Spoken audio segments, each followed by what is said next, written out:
watching at home. This is Sava McClinton bringing you a primer for the Classic format. So Classic is an eternal format. You get to play playsets of any card, and the main restriction is that nothing with the word shuffle on it can be played. This generally applies to cards like tutors, but also fetch lands and some of the Eldrazi that shuffle back into your deck, but primarily tutors and fetch lands are the main change. There is an additional explicit ban list, so this ban list is quite short in comparison to, say, the Legacy ban list, so the power level is very high in this format. So let's have a quick look at what changes. So if you were to compare this to Legacy, one of the biggest changes is the loss of fetch lands. Now, this has great repercussions for your deck building, so you have to really think about exactly how you're going to build your mana base. And the other main change is that decks like Storm can't abuse Infernal Tutor anymore. So a lot of these kind of repetitive lines of play are gone. So you can't really get to a certain point in the game where you use your tutor and there's a deterministic win. Burning Wish and Cunning Wish, although they don't have the word shuffle on them, it's the spirit of the format that there is no shuffling. So anything that allows you to reach for another deck, let's say your opponent's deck in the form of Surgical Extraction, and also the wishes, say reaching to your 15-card sideboard, are on principle banned. Natural Order and Green Sun Zenith also changed the scape of Elves. So Elves typically has Green Sun Zenith as a kind of toolboxy type 4-of, and it also has a Natural Order as this deterministic win. When they have a certain critical mass of Elves, they can simply cast this 4-mana spell and win the game off Craterhoof Behemoth. Entomb also reduces the ability to be explosive in Reanimator, and Stoneforge Mystic has always made Batterskull insane, and when Stoneforge Mystic is gone, equipment are actually a lot more sensible. And then we have Emrakul Eon's Torn. If you've lost to this guy before, you'll realise that, before it was printed, Show and Tell really wasn't a great force, and now it's insanely good. It's the main reason to play decks like Omnishow, because you have a simple win, you cast it, it's uncounterable, it's untargetable, and it annihilates when it attacks, and it deals 15 damage, and it gives you an extra turn. So if you've lost to this guy, then those days are over when playing Classic. Another big change is that the two biggest cards in the Legacy format, Brainstorm and Deathrite Shaman, have basically been dethroned. Brainstorm is no longer a ubiquitous 4-of in all blue decks, and same goes for Deathrite Shaman in terms of being the best one-drop play in Legacy. Once fetch lands are gone, Deathrite Shaman can no longer generate mana consistently, and you're going to have to make a choice of whether you want to play Mana Dorks or whether you want to play 1-mana Planeswalkers. Lion's Eye Diamond also loses its allure when you can't play a 2-mana tutor and generate mana for your win con. When you have that tutor on the stack, cracking Lion's Eye Diamond just basically wins the game.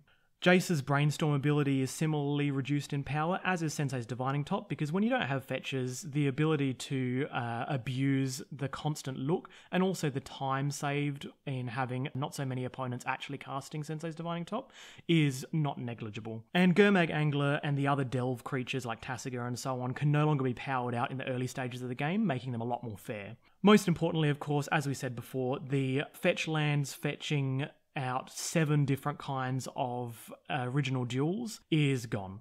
So you're going to have to think actually really critically about the way that you build your mana base, as well as not getting wrecked by Blood Moon and back to basics. With these gone, let's look at what you get to play. These are all the cards that have been banned in Legacy and restricted in Vintage for many of them, but you get to play these as 4-ofs in Classic, which sets this format dramatically apart from its counterparts. Mind Twist off, say, Mana Dorks, because you don't have the broken mana of the Moxen in this format, is an extremely powerful play that you can make in the early stages of the game, tearing your opponent's hand apart. Frantic Search is just similar to a number of other untap your lands after you cast them spells like Rewind and Snap and so on.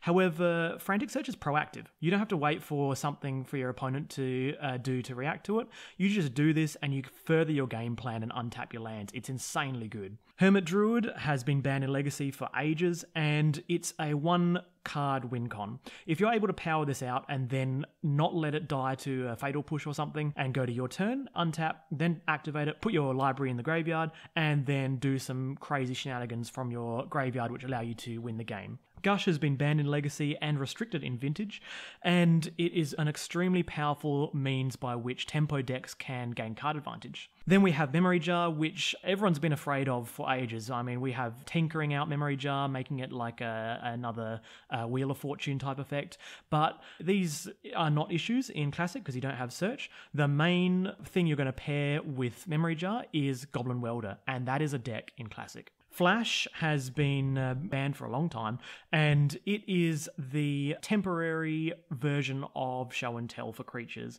It's also like a fast sneak attack. The change is that we no longer have to worry about Protean Hulk being a one-card win con because you can't search your deck. So you're going to have to play fair with Flash, and I mean, the card is unfair already. Skullclamp is a means by which creature decks can keep up with the card advantage of blue decks. As you can see here, a large number of these cards are card advantageous for blue. And then Mana Drain is that strict replacement for Counterspell, giving control decks the ability to untap and then deploy a big threat. Yawgmoth's Bargain is the replacement for Storm decks. No longer do you have tutors, but you now have an upgrade to Ad Nauseam, albeit costing 1 mana more. Then we have Treasure Cruise and Dig Through Time, and if you remember the era when this was legal in Modern and Legacy, you will remember a number of the decks that you're going to get to see a little bit later on, because you're going to get to play the old meeting the new. You're going to get to see how degenerate Bargain is, but can the new decks, like the old Modern Treasure Cruise Delver deck, keep up with the card advantage of Yawgmoth's Bargain decks and all the other decks shown here? Well, we'll just be able to see that in Classic, won't we? So this is the explicit ban list for Classic. It's the Power 10, so no Library, no Moxen and Black Lotus, because you can't play 4 of these anywhere, and you shouldn't be allowed to, ever. Same goes to the Soul Ring and Mana Crypt and Mana Vault, because they're also broken mana that are too degenerate to be allowed on turn 1. And Mishra's Workshop and Tolarian Academy fit into the same niche. Same with Frantic Search, because that can untap Tolarian Academy and lead to extremely degenerate openers. Then we have Mind's Desire, Wheel of Fortune, Windfall, and Necro. All 4 of these are cards that Storm wants to abuse, but Yawgmoth's Bargain is there for Storm, and it costs 6, so it ensures that the Storm deck doesn't go crazy on turn 1. Channel and Fastbond, also more broken mana that is banned. Demonic Consultation on the spirit of a no tutor format is banned, and Yawgmoth's Will as well, a 1-card win con that Storm can abuse. Bazaar of Baghdad as well, because already Legacy has great reanimation decks. We don't need to give Bazaar of Baghdad to it as a 4 of, and Time Vault because it is the most efficient 2-card win the game combo ever, and we can't have 4 of that in Classic. Strip Mine as well, because basics is a very key part of the format, and we need to ensure that that aspect is protected. Oath of Druids and Balance both reduce format diversity in that they push out creature decks, so they're banned. And Mental Misstep and Gataxian Probe are both banned, first of all because they're unfun to play against, and also they reduce the format diversity in holding out creature decks in terms of Mental Misstep. And Gataxian Probe as well fuels too much Delve, and it makes the Delve cards too powerful, and removing fetch lands was one of the key points to reducing the power of Delve and allowing Treasure Cruise and Dig Through Time to be unbanned. So why would you play Classic? You'll play it if you enjoy fast-paced games, so you're not going to be shuffling at all, never have to present your deck to your opponent except for mulligan decisions. And also if you really love being creative with your mana bases, because you're going to have to be, and it's extremely fun. Also, if you want to relive the pre-ban decks like Splinter Twin in Modern and the Delver deck in Modern that had 4 Treasure Cruise and so on, if you want to see how these match up with Goblin Welder and Memory Jar, then you get to see that. You also get to see decks that have never been seen before, like, Earthcraft in the Enchantress decks, because that is obviously legal in the format. And if you really long for a 4-of format that is just not dominated by Brainstorm and Deathrite Shaman. And last of all, if you really enjoy high-powered games, so allowing degenerate cards to exist and degenerate decks to exist, as long as they are policed by the rest of the format. So the meta is self-balancing. No heavy-handed banhammers here. So what we'll do now is I'll show you a dozen of the tier 1 decks in Classic, and you'll get to enjoy experimenting with it yourself and brewing your own decks too.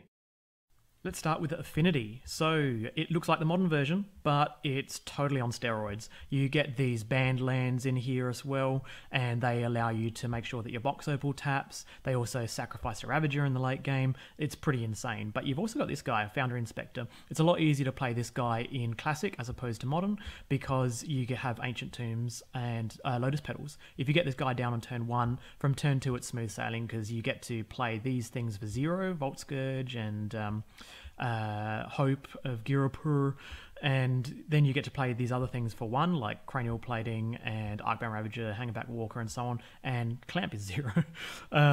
And you get to Smash Face. So if the Smash Face plan doesn't work, what you can do is you can clamp away your guys, especially clamping away a Hangback Walker X's 1, then clamping away the token again, drawing a bunch of cards is really good because it's as if your opponent tries to interact with you and then you just draw insane numbers of cards and do it all again. And Disciple of Vault is another form of win con because when you clamp away your guys, it pings them for 1 constantly. Also, when you sack artifacts to Ravager, it pings them for 1, and Ravager gets bigger, then you attack them with a massive Ravager or with a Cranial Plating. It's just crazy. So this is really cool. You've got some interaction pieces here as well.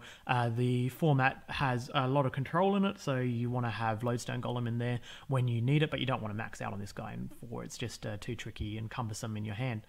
Let's look at another deck. Let's look at Draw Go. So if you liked the old school play of playing a land and then passing the turn, then playing a land again, then passing the turn, then, oh, they do something nasty, so you just mana drain it and then use that mana on something.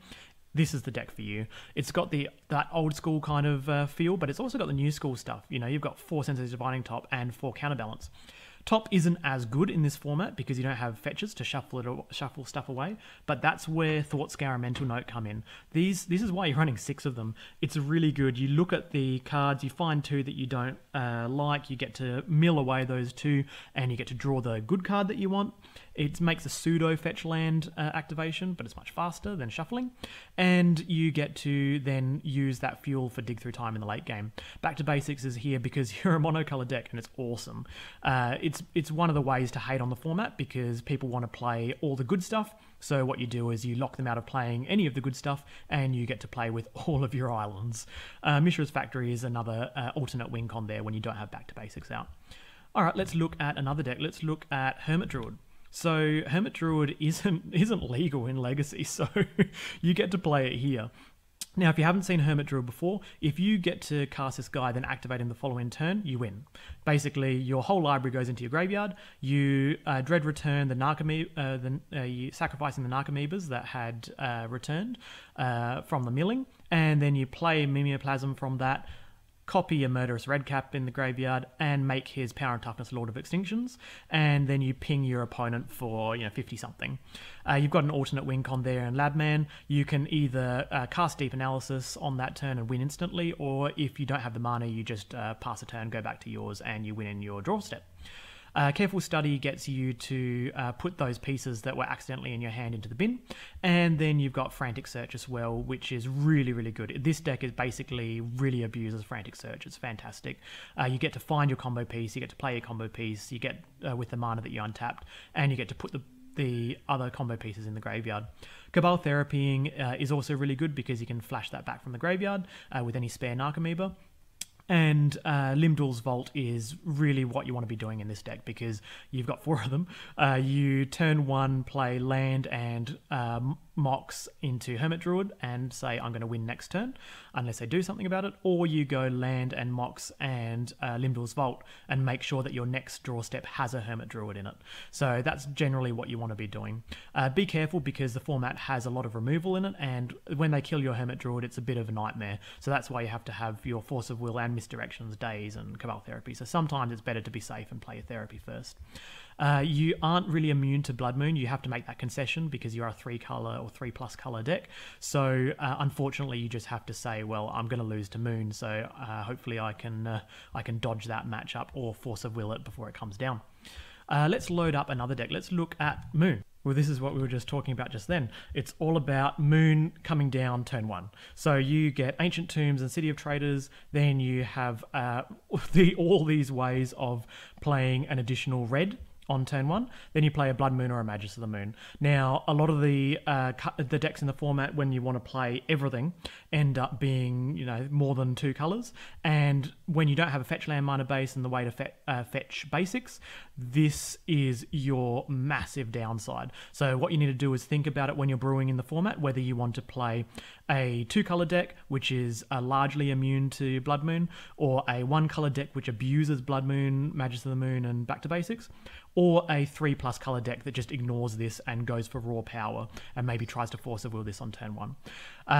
If this doesn't work, you have all these other lock pieces, so you end up having Chalice of the Void for 1, which is pretty good in the format, Sphere of Resistance to stop the nasty control decks and storm decks, but also it slows down the creature decks massively, and Trinisphere, which does both.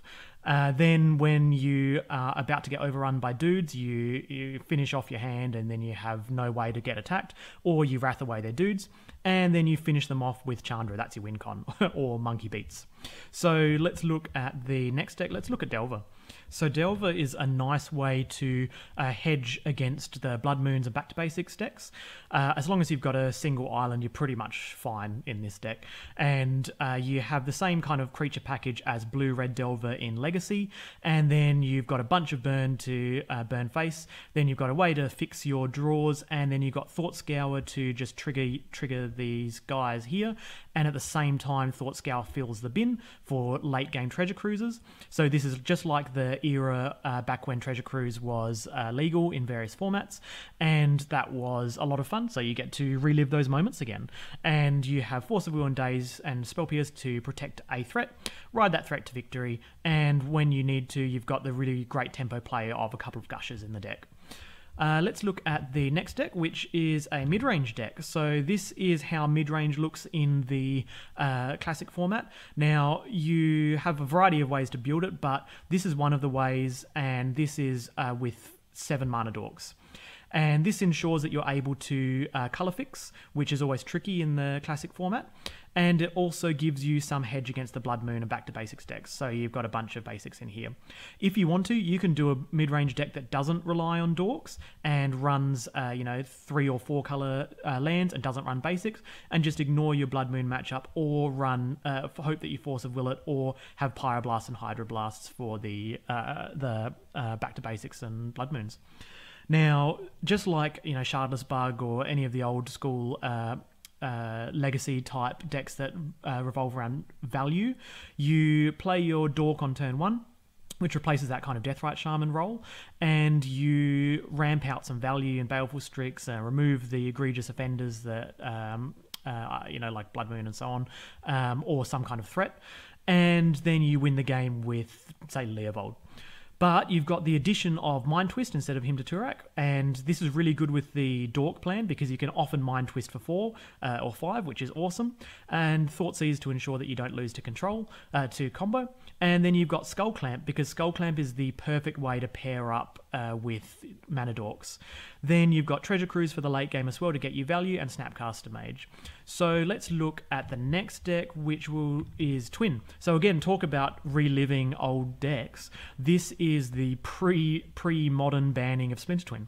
And you get to have that combo in there, or you get to tempo out your opponent with these little tempo dudes and Gush, which is an amazing addition to a tempo plan. And you've got Force of Will to protect this combo, or one tempo beater. Then you've got the Magus of the Moon package here. I hedge with Magus over Blood Moon because it's another tempo creature. And then Frantic Search is fantastic in this kind of deck because you're a 2-piece combo deck, and you can use Frantic Search off an Ancient Tomb to generate mana, and then later on in the game you dig through time away the cards that you discarded. So it's really cool, and it's a nice way to live the glory days. The other option is you can Turbo Twin, which is playing Ancient Tomb and Chrome Mox, and play one of your combo pieces. Then the next turn you play Cascade Bluffs and Splinter Twin on it, and Force of Will back up. So you get to combo on turn 2, which is pretty cool. So now let's look at Storm. This is how Storm looks in the classic format. So you have Yawgmoth's Bargain. Remember, you don't have tutors, so you can't play a 2-mana tutor and then have a Lion's Eye Diamond holding priority and then generate mana. So you are that tiny bit slower than a legacy version of the deck. However, you have the advantage of, if Yawgmoth's Bargain resolves, you will basically guaranteed win the game. One way of ensuring that happens is bargaining and drawing a couple of cards, and the first time you draw your Lion's Eye Diamond, this is assuming you have no access to the first starter mana once you've played Bargain, because you used all 6 of it. Once you draw Lion's Eye Diamond, just play it and crack it, discard that hand, and float some black, and then continue bargaining again, and then use that to make a mini tendrils. When you mini tendrils, you go back up to 20 odd life, and then you continue to bargain again, and then find the starter mana again, and then tendrils for the win. You have this against the control decks. You got Therapy and Duress for the pesky Force of Wills and Fuster Storms, and then you've got all this selection to ensure that you hit your appropriate mana when you need it, or the Yawgmoth's Bargain, because that's the namesake. The Gush there is there for the combo turn. You basically will never play it except for your combo turn. And then you've separated out to mana and to the things that generate additional mana, some of which is permanent and some of which is temporary. So let's look at another deck in the format. Let's look at Death and Taxes. So Death and Taxes in Classic is more of a white weenie deck. It's kind of a Hate Bears style because you don't have Stoneforge Mystic. So instead, what you're going to do is you're going to hate on the decks in the format like the aforementioned Yawgmoth's Bargain, turn that off. Storm decks also hate you, as well as control decks because of the taxing. And then you've also got some anti-storm tech here. But this is anti basically everything in the format. Every deck in the format essentially has a way to draw additional cards, because the blue decks have the broken blue draw spells, the black decks have the broken black draw spell, and then we've got Skullclamp for all the other decks in between.